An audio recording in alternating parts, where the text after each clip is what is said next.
चिकित्सा अवकाश में जाने के बाद आप जब वापस आते हैं तो आपको प्रमाण पत्र लेके आना होता है। बिना प्रमाण पत्र के आपको जो है पुनः ज्वाइन नहीं करने दिया जाएगा, है ना। इसीलिए इसी तरह से जिस अवकाश पर भी आप जाएंगे, ये मान करके चलिए कि आपका अधिकारी किसी भी समय आपको वापस कार्य के लिए बुला सकते हैं और आपको आना पड़ेगा। और इतनी भी व्यवस्थाएं हैं कि अगर आप 60 दिन की छुट्टी लेके चले गए, कोई भी अवकाश आपने लिया और कोई इमरजेंसी ऐसी आ गई महाविद्यालय के अंदर कि प्राचार्य आपको बुला रहे हैं, तो उसमें ऐसी भी व्यवस्था है कि अगर 30 दिन से ज्यादा आपके अवकाश बचे हुए और आपको प्राचार्य ने बुला लिया तो वो आपको यात्रा भत्ता भी देंगे। उसमें यात्रा भत्ता देने की व्यवस्था भी है अगर बुलाते हैं, क्योंकि अधिकारी तभी बुलाएगा, कोई इंपॉर्टेंट काम होगा, अन्यथा तो नहीं बुलाएंगे आपको। तो ऐसी स्थिति में जो है कुछ बातें ऐसी होती जो हमको ध्यान रखने की है ही है कि हम जो है कभी भी अपने अवकाश को अपना अधिकार न समझें, उसका दावा ना करें कि यह मेरी छुट्टी है, ठीक है ना। इसके अलावा कोई भी अधिकारी जो है वो जब अवकाश को समाप्त करता है, समाप्त करने के बाद अवकाश के समय, पूरे समय में उसको अधिकारी को इस बात की जानकारी कहते हैं। अब तो ये रहता है कि भाई आप जब किसी लंबे अवकाश पे जाते हैं तो आप अपना पता भी लिखते हैं, अपना फोन नंबर भी लिखते हैं उसमें, है ना, क्योंकि इसीलिए होता है कि कभी भी जरूरत पड़े तो आपको वापस बुला लिया जाए, ठीक है ना। तो हम अवकाश के खिलाफ नहीं है, लेकिन इसमें जो व्यवस्थाएं हैं वो आप हैंडबुक में खुद पढ़ लीजिएगा, इस प्रकार की व्यवस्था इसमें है। और इसमें सबसे बड़ी बात यह है, और ये भी व्यवस्था है कि सक्षम अधिकारी जिसने आपको अवकाश दिया है, आप माना 1 महीने के अवकाश पर चले गए, तो इसका मतलब ये नहीं कि आप 14 दिन की छुट्टी खाई और फिर उसके बाद वापस आ गए। जब तक आप पूरा अवकाश अपना लेते या आपके सक्षम अधिकारी ने आपको इसकी अनुमति नहीं दी हो, आप उससे पहले ज्वाइन भी नहीं कर सकते। आप वापस अपने आप अपनी मर्जी से नहीं आ सकते, ठीक है। उसके लिए भी आपको जो है परमिशन लेनी होगी, और अगर जितना आपने अवकाश लिया उसको अवकाश को आपको लेना पड़ेगा। ये नहीं अगर 14 दिन से ज्यादा का है और आप पहले आके ज्वाइन कर लिए तो उसको स्वीकार नहीं किया जाएगा, उसका वेतन भी आपको नहीं दिया जाएगा, ठीक है ना। इसके अलावा आप ये देखिए कि अवकाश अगर आप लेते हैं, लंबा अवकाश लेते हैं, लेकिन लंबा अवकाश लेने के बाद आपकी छुट्टियां खत्म हो गई और आप बिना कुछ बताए घर में बैठे हैं। कई लोग इस तरह से कर देते हैं, कोई जानकारी नहीं है और घर में बैठ गए हैं। तो ऐसे समय अगर वो अधिकारी या कर्मचारी अवकाश के विषय में जानकारी नहीं देता है और अपने घर में बैठा है, तो ऐसी स्थिति में उसको कोई भी अवकाश दे नहीं होगा जब तक कि आकर के उसका कारण ना बताए। अगर वो बीमारी है, कुछ है, तो उसके लिए चिकित्सा प्रमाण पत्र वो नहीं लाता है, तब तक उसको कुछ भी नहीं मिलेगा। और ये भी कहते हैं कि उस समय का जो है वेतन तब भी उसको दे नहीं होगी। इसके अलावा अवकाश के बाद वो कई समय तक नहीं आया और आने के बाद वो कोई दुराचरण कर रहा है या किस तरह, ये अगर आपने बिना बताए आप घर पर बैठे हैं और उसका जवाब भी नहीं दे रहे, तो ये आपके आचरण नियमावली के खिलाफ माना जाएगा, ठीक है। उस पर आपको अनुशासनात्मक कार्यवाही भी आप पर हो सकती है। इस तरह की कुछ ऐसी बातें हैं जो अवकाश के संबंध में आपको जाननी होती है। इसके अलावा देखिए बाकी तो आपको सारा पता है कि कौन कौन से अवकाश हमारे पास है ना, सभी को मालूम है। अभी जो नए लोग हैं, कितना टाइम हुआ उनको जॉब में आए? 2 महीने 3 महीने, तीसरा महीना हो गया। छुट्टियों के बारे में सब पता होगा, चला कि नहीं चला पता? जी, बताइए कौन कौन सी छुट्टियां होती हैं? CL और EL पता है बस। CL और EL पता है, ठीक है, मेन तो यही है। और इसके अलावा जी है, अरे सेकंड सैटरडे, ठीक है, उसका भी अलग आनंद होता है। सेकंड सैटरडे में संडे मिलता है तो बहुत ही सुखदायी होता है, ओके नहीं पढ़ाई।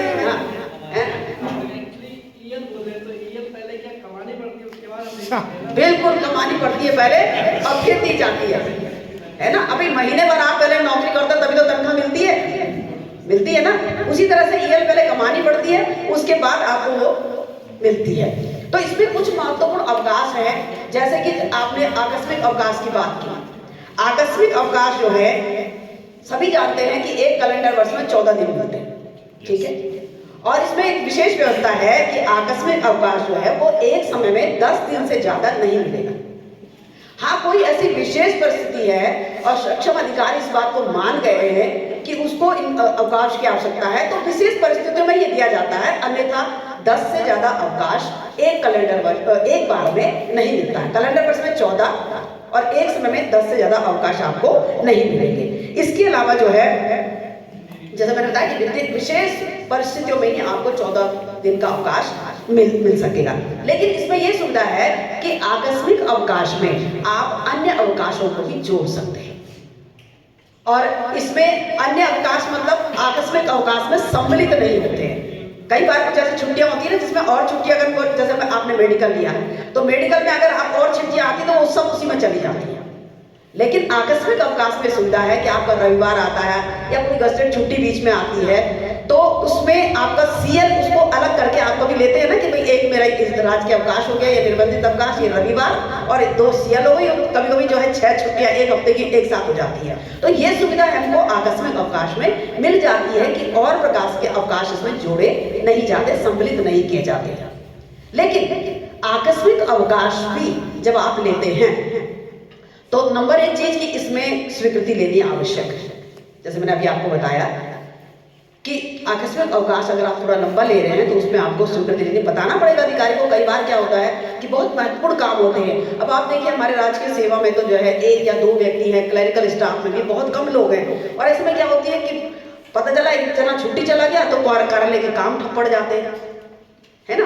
तो या 2 लोग हैं तो अधिकारी को भी ऐसी व्यवस्था करनी पड़ती है कि भाई ये है चलो इस दिन इतने दिन से काम चला लेंगे। और अगर दोनों को ही छुट्टी है तो बोलते भाई 4 दिन तुम ले लो, 4 दिन उसके बाद ये ले लेगा, तो कम से कम महाविद्यालय का काम सफर ना करे, है ना।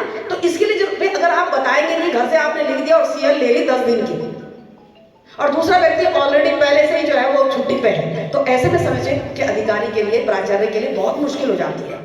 इसलिए व्यवस्था की गई कि भाई तो एक तो आप सीएल जो है अनुमति लेंगे, सीएल की, सीएल को भी संस्तुत करेंगे।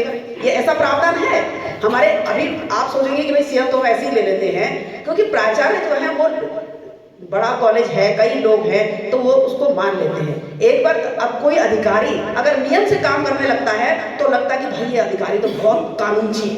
हम कहते हैं बहुत काम चाहिए भाई, इतनी सीएल कौन स्वीकृत कराए। लेकिन हमारी फाइनेंशियल हैंडबुक में ये व्यवस्था है। इसका मतलब क्या है, अधिकारी को तो पता है लेकिन हमें पता नहीं है। जो हम ये बात कह रहे हैं हमें नहीं पता, अधिकारी को पता है।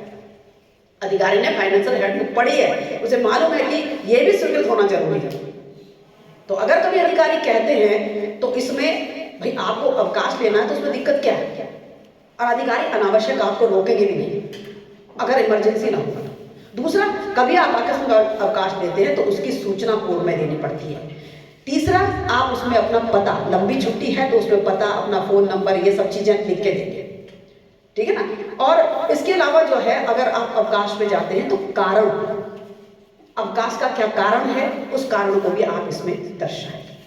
इसके अलावा जो है आकस्मिक अवकाश में हमारे साथ जो है एक चीज और आती है कि एससीएल भी कभी कभी लोग ले लेते हैं। ऐसा प्रावधान है विशेष परिस्थितियों में, स्पेशल सीएल, स्पेशल आकस्मिक अवकाश भी होता है। विशेष अवकाश उसे हम कहते हैं। विशेष अवकाश विशेष परिस्थितियों में ही प्रदान किया जाता है। अब विशेष अवकाश में भी कई टाइप के अवकाश होते हैं। जैसे भी कोई आपके ही विभाग में कोई खेल कूद में बहुत बढ़िया है और वो राष्ट्रीय स्तर पर या अंतर्राष्ट्रीय स्तर पर खेलना चाहता है तो उसके लिए भी ऐसा प्रावधान है कि भाई उसको 1 महीने की छुट्टी इस में दे दी जाती है। तो ये विशेष अवकाश है। या फिर आपके जैसे संघ के पदाधिकारी होते हैं, वो अपनी संघ के मीटिंगों में जाते हैं या उन्हीं के साथ जो है उनके जो कमेटी के मेंबर्स होते हैं वो लोग जाते हैं, तो उनके लिए जो है पदाधिकारी के लिए 1 हफ्ते की और कार्यकारिणी के मेंबर्स के लिए 4 दिन की इस तरह की छुट्टी का प्रावधान है कि वो उसमें जो है जा सकते हैं इस तरह की। और जैसे हमारे यहाँ महाविद्यालय में जो है जैसे प्राध्यापक होते हैं, उन लोगों को जो है जैसे कभी कॉपी चेकिंग के लिए जाना पड़ता है, कहीं एग्जाम लेने जाना पड़ता है, कहीं किसी कॉलेज में एफिलिएशन के लिए जो कार्य होता है उसके लिए जाना पड़ता है, या फिर वाइवा लेने जाना पड़ता है, बहुत से काम होते हैं। तो उसमें प्राचार्य के विवेक पर वो करता है, प्राचार्य उसमें स्पेशल सीएल उनको दे करके भेजता है। ऐसी कर्मचारियों के साथ एक विशेष परिस्थिति में अगर उसमें प्राचार्य संतुष्ट हो, प्राधिकार सक्षम अधिकारी संतुष्ट है तो वो उसको एससीएल दे सकता है, वो पूरे उनके अधिकार में होता है। तो इस प्रकार के अवकाश वो विवेकाधीन होते हैं जो प्राचार्य के विवेकाधीन होते हैं। इसके अलावा प्रतिकर अवकाश, आप जानते हैं प्रतिकर अवकाश जो है वो राजपत्रित अधिकारियों के लिए, राजपत्रित कर्मचारियों के लिए होता है। राजपत्रितों के लिए इस प्रकार का अवकाश मान्य नहीं है। और ये आप जानते हैं कि कभी भी कोई विशेष कार्य के लिए जब कार्यालय में उनको बुलाया जाता है अवकाश के लिए, तो उसके एवज में दूसरे दिन जो है, यानी जब वो अधिकारी उनको चाहे या वो व्यक्ति मांगता है तो उसको उसका प्रतिकर मिलता है। प्रतिकर मतलब उस दिन कंपनसेटेड लीव मतलब कंपनसेट किया जाता है कि जिस दिन आपने काम किया इसके बदले में आपको दूसरे दिन इसका अवकाश दिया जाएगा। तो इसमें क्या है कि अगर आपको एक दिन आधे दिन के लिए बुलाया तो उस दिन आधे दिन का अवकाश हो गया, फिर दूसरे दिन फिर आधे दिन का मिलाया तो फिर पूरा 2 आधे दिन मिला के 1 दिन हो गया। तो 1 दिन का प्रतिकर आपको मिलता है, लेकिन आप जो है 1 महीने में 2 दिन से ज्यादा प्रतिकर आपको दे नहीं होगा, ठीक है ना। और प्रतिकर उसी परिस्थिति में मिलेगा जब आपके अधिकारी आपको बुलाएंगे और विशेष परिस्थिति में आपसे काम करवाया जाता है तो उसके एवज में अधिकारी, सक्षम अधिकारी आपको प्रतिकर देता है। लेकिन आप अपनी मर्जी से कार्यालय में आ गए, या मेरा काम छूटा हुआ है मैं आज बैठ के वही कर लेता हूं, आप अपनी मर्जी से उस काम को कर रहे हैं तो आपको प्रतिकर नहीं मिलेगा। प्रतिकर ऐसी दशा में मिलेगा जब आपके अधिकारी आपको कार्य के लिए विशेष परिस्थिति में महाविद्यालय में, कार्यालय में बुलाते हैं, ठीक है। इसकी भोग की समय सीमा क्या हो सकती है? किसकी? प्रतिकर अवकाश को वही मैं कह रही हूं, 1 महीने में 2 दिन। अब वो तो समय समय पर जब आपको बुलाएंगे भाई उसकी कोई सीमा नहीं है, उसका कोई वो नहीं है कि इसको इतने ही दिन मिलेगा प्रतिकर साल में, ऐसा कुछ है क्या? प्रतिकर का तो यह है कि जब भी आपको काम के लिए बुलाया जा रहा है तो उसके वजह से देंगे। और उसमें यह भी व्यवस्था है कि उसमें 1 माह के अंदर वो प्रतिकर आपको लेना होगा। और अगर माना आपके कर्मचारी क्या हैं, आपके कर्मचारी अगर माना 7-8 लोग हैं, 7-8 लोग एक साथ बुला लिए, अब सारे एक साथ छुट्टी लेने लगे तो वो भी अव्यवस्था होगी। तो ऐसे समय में सक्षम अधिकारी को अधिकार होता है कि वो उसमें 1 मास की जो प्रतिबंध है उसको शिथिल कर दे, ठीक है। वो इस हिसाब से देंगे भाई कार्यालय का काम भी चलता रहे, अगले का जो काम है उसको प्रतिकर लेना वो प्रतिकर भी इसको मिल जाए, है ना। लेकिन व्यवस्था तो यही है कि 1 महीने में 2 दिन लेगा और 1 महीने के अंदर अंदर प्रतिकर खत्म करना होगा। इस प्रकार की व्यवस्था आप सभी लोग लेते हैं, आप सब लोग जानते हैं इस चीज को। ये तो सिर्फ यह है कि एक सत्र है, आपको जो नए बच्चे हैं कुछ चीजें ऐसी हैं उनको नहीं जानकारी होगी, लेकिन मेरा यह मानना है कि अवकाश के बारे में सबको जानकारी होती है। ऐसा कहीं नहीं है कि अवकाश के बारे में और चीज हो ना हो, पर अवकाश के बारे में पूरी जानकारी आपको होती है। इसके बाद दूसरी चीज हम अगर करें तो दूसरी सबसे, जैसे आप देखो, आपसे अवकाश के बारे में बोला, आपने 2 बोला, एक तो सीएल बोला, दूसरा बोला ईएल। सबसे महत्वपूर्ण अर्जित अवकाश। हाँ, अब जो है इसमें बहुत से प्रतिबंध आ गए हैं, लेकिन पहले अर्जित अवकाश में व्यवस्था थी कि कार्यालय में जो आप जानते हैं कि 31 दिन का जो है मतलब हर महीने का 2.5 दिन और पूरे साल में कैलेंडर वर्ष में आपको 31 दिन का ईएल आपकी आती है, अर्न लीव, जो आप उपार्जित करते हैं, जो अर्जित करते हैं। और इसकी अधिकतम सीमा जो है वो 300 दिन है। आप सभी जानते हैं 300 दिन से ज्यादा आप अर्जित नहीं कर सकते। उसके बाद आप उसका उपभोग कर सकते हैं किसी रूप में। हाँ, ये व्यवस्था ऐसी थी कि पहले लोग इनकैशमेंट कर लेते थे, अगर मैंने 30 दिन की अपनी छुट्टियां भेज देते थे और नकदीकरण जिसे कहते थे, बहुत पहले ये व्यवस्था थी। अब तो ये व्यवस्था खत्म हो गई नकदीकरण वाली। तो पहले ऐसी व्यवस्था थी तो लोग पूरे महीने वो काम के लास्ट में जो है दिसंबर में वो नकदीकरण ले लिया करते थे, 1 महीने की एक्स्ट्रा पे हो जाती थी, ठीक है ना। लेकिन अब सरकार ने इस प्रकार की व्यवस्था खत्म कर दी है। अब तो सीधे सीधे जो है आप 300 तक जमा करें, उसके बाद आपकी इच्छा है आप किस तरह से उसे लेते हैं। लेकिन उसको जैसे आपने कहा पहले अर्जित करना पड़ता है और अर्जित करने के बाद ही उसको आप ले सकते हैं, उसको खर्च कर सकते हैं। और जब आप रिटायर होंगे तो 300 दिन का जो है, जिस दिन आप रिटायर हुए उस दिन जो आपकी पे थी उस दिन के हिसाब से 300 दिन के पे आपको नकदीकरण के रूप में कैश मिलेगी। ये आप सभी जानते हैं, ये सबसे महत्वपूर्ण है। और जब आप अगर आप अपने अर्न लीव को खर्च करना चाहते हैं तो उसमें ये है कि अगर आप भारत में रह करके उस छुट्टी को ले रहे हैं तो अधिकतम 120 दिन आप एक बार में ले सकते हैं अर्जित अवकाश, ठीक है। और अगर आप भारत से बाहर हैं तो उसके लिए 6 महीना यानी 180 दिन। कभी कोई ऐसा महत्वपूर्ण काम आ जाता है, बाहर जाना पड़ गया किसी को, तो उसके लिए व्यवस्था है। अर्जित अवकाश आपके पास है, 300 बचे हुए रखे हैं आपने, आपके पास हैं 150 हैं, 200 हैं, तो उसमें से आप जो है अधिकतम जब विदेश जाएंगे तो 180 दिन यानी 6 महीना।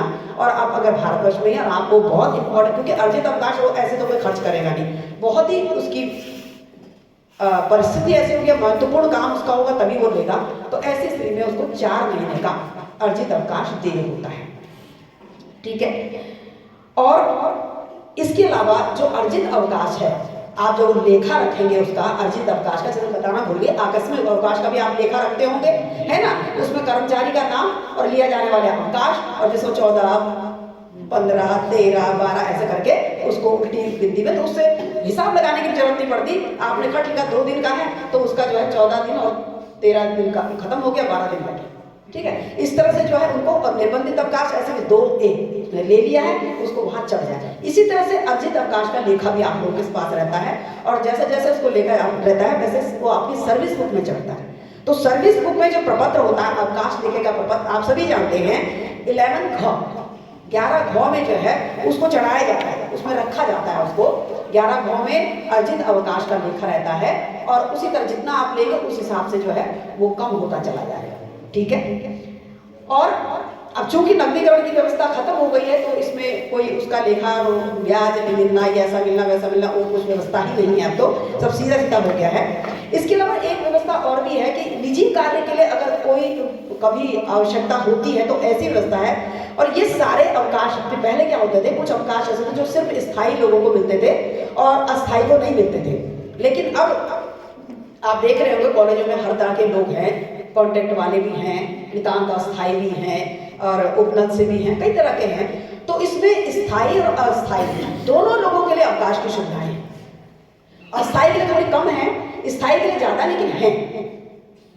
तो निजी कार्य पर अवकाश, एक विशेष अवकाश जो मिलता है वो निजी कार्य पर अवकाश मिलता है। इसकी अवधि भी जो है स्थायी के लिए 365 दिन की है और अस्थायी के लिए 60 दिन की।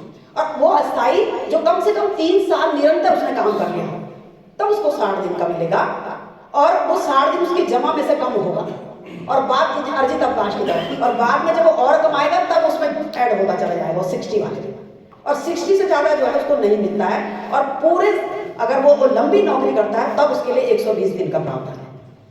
और जो स्थायी है, स्थायी के लिए 365 दिन का प्रावधान इसमें निजी अवकाश पर होता है। पर आप ये सोचिए कि निजी अवकाश जो है इसमें जो वेतन होता है, वेतन के विषय में इसको भी 11th प्रपत्र जो होता है 11th डॉ में इसको रखा जाता है, इस निजी अवकाश को। और इस निजी अवकाश में जो है आपको अर्ध वेतन की व्यवस्था होती है। जो निजी अवकाश आपको मिलता है उसमें आधा वेतन आपको मिलेगा। 1 साल तक अगर आप लेते हैं तो आपको आधे वेतन की व्यवस्था, एक तरह से कर लीजिए कि 1 साल तक को आपको जो है आधे वेतन में छुट्टी का प्रावधान है। इसके बाद मेडिकल लीव पे आप आ जाइए। मेडिकल लीव जो है आप सभी जानते हैं कि आप अगर बीमारी से ग्रसित हैं, लंबी बीमारी, आपको अगर कोई ऐसी प्रॉब्लम आ गई है तो सर हमारे वित्तीय हस्त पुस्तिका में इसकी व्यवस्था है। 2 से लेकर 4 अध्याय 10 में यह है कि चिकित्सा अवकाश हो 365 दिन का सवैतनिक उसको मिल सकता है, 12 महीने का उसको मिलता है, वो वेतन सहित उसको मिलेगा। ठीक है ना।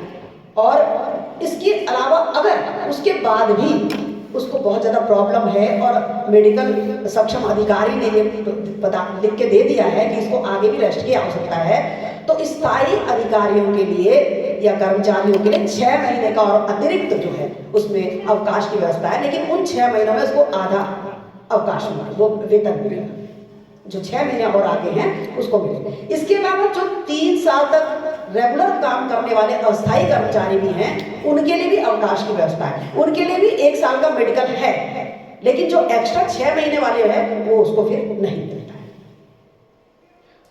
तो और जब जो है चिकित्सा अवकाश पर कोई है, मेडिकल पे कोई है, जब वो ज्वाइन करेगा, जब तक वो चिकित्सक का प्रमाण पत्र नहीं लाएगा, चिकित्सा अधिकारी का प्रमाण पत्र नहीं लाएगा, स्वस्थता का प्रमाण पत्र, तब तक वो ज्वाइन नहीं कर सकेगा।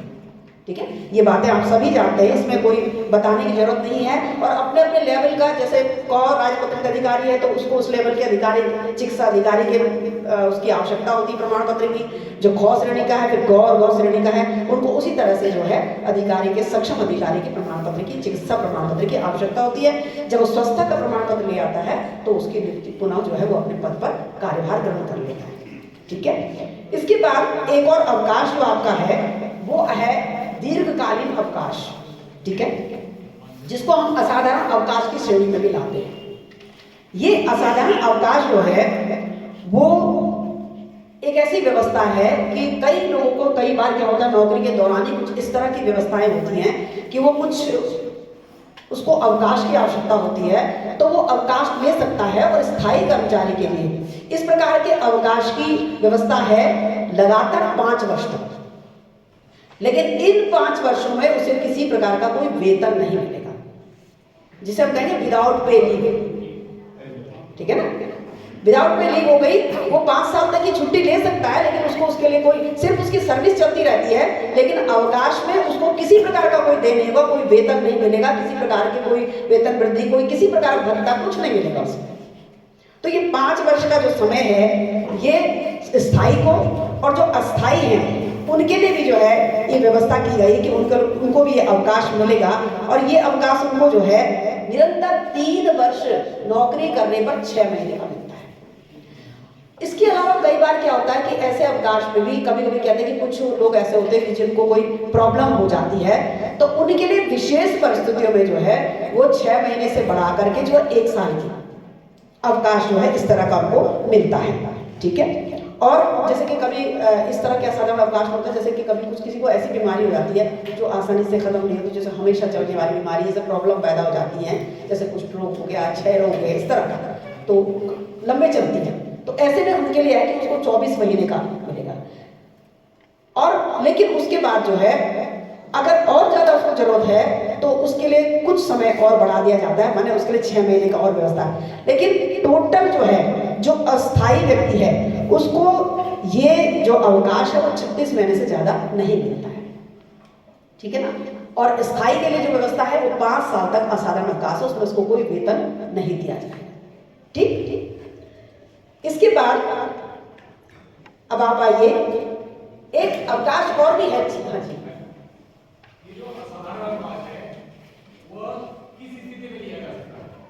देखिए इसमें असाधारण अवकाश में तो ये है कि देखिए वो इसमें तो क्लियर नहीं है, हैंडबुक में ऐसा कुछ नहीं है अंकित कि असाधारण अवकाश वो किन परिस्थितियों में लेना है, लेकिन उसमें है कि आप अपने जो भी प्रॉब्लम्स है अपने सक्षम अधिकारी तक और आपके जो विभागाध्यक्ष हैं, अगर आपके उस पद से संतुष्ट होते हैं तो वो आपके इसको जो आपका कारण है, अगर कारण जो है वो बिल्कुल क्लियर है तो उसमें आपको अधिकारी ये अवकाश देता है। क्योंकि इसमें इस प्रकार के, और मैंने आपको बताया बीमारियों का भी है, लंबी बीमारियों का है, इसमें भी असाधारण अवकाश। हमने तो ऐसा भी है कि कई लोग जो है इसको छोड़ के विदेशों में भी चले जाते हैं, तो वो जो है इसको विदाउट पे में ले लेते हैं, 5 साल की ले रहे, उसके बाद आकर के ज्वाइन कर लिया।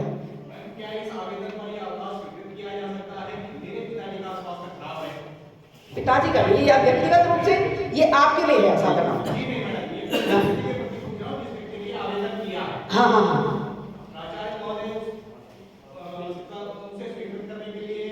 देखिए ऐसा है ना, सक्षम है, पर ये प्राचार्य पर डिफर करता है। इसके लिए मैं ये नहीं कहती यहाँ से ये कह दूँ कि नहीं जी कर सकता है, और वहाँ नहीं किया तो कहना आपने तो गलत बता दिया। देखिए कई चीजें अब आप जानते हैं, आप अलग अलग महाविद्यालय से आएंगे, हर जगह प्राचार्य अलग अलग होते हैं। वो कोई प्राचार्य बहुत जल्दी से आपकी छुट्टी सेंक्शन कर देते हैं, देखते भी नहीं, चलो ठीक है।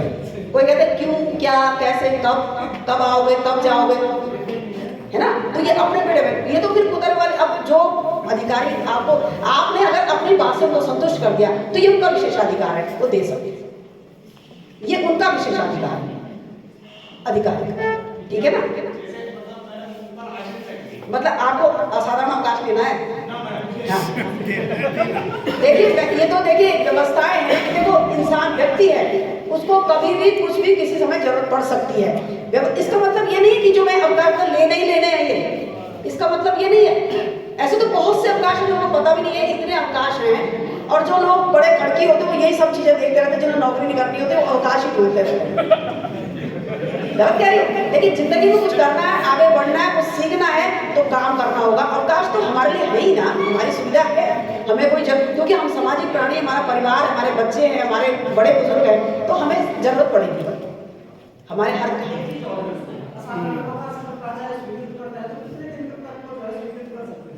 मुझे ऐसा है। इसमें असाधारण अवकाश को आगे जो है प्राचार्य इसको आगे भेजेगा निदेशालय। ठीक है, रजवाड़ जी आप बताएं क्या करें इसमें। सेक्शन नहीं करते हैं, खत्म हो जाते हैं। ऐसी स्थिति में जब उसके बाद कोई अवकाश नहीं तो वो लेगा, फिर मेडिकल लेगा, फिर वो असाधारण को लेगा। हाँ बताइए।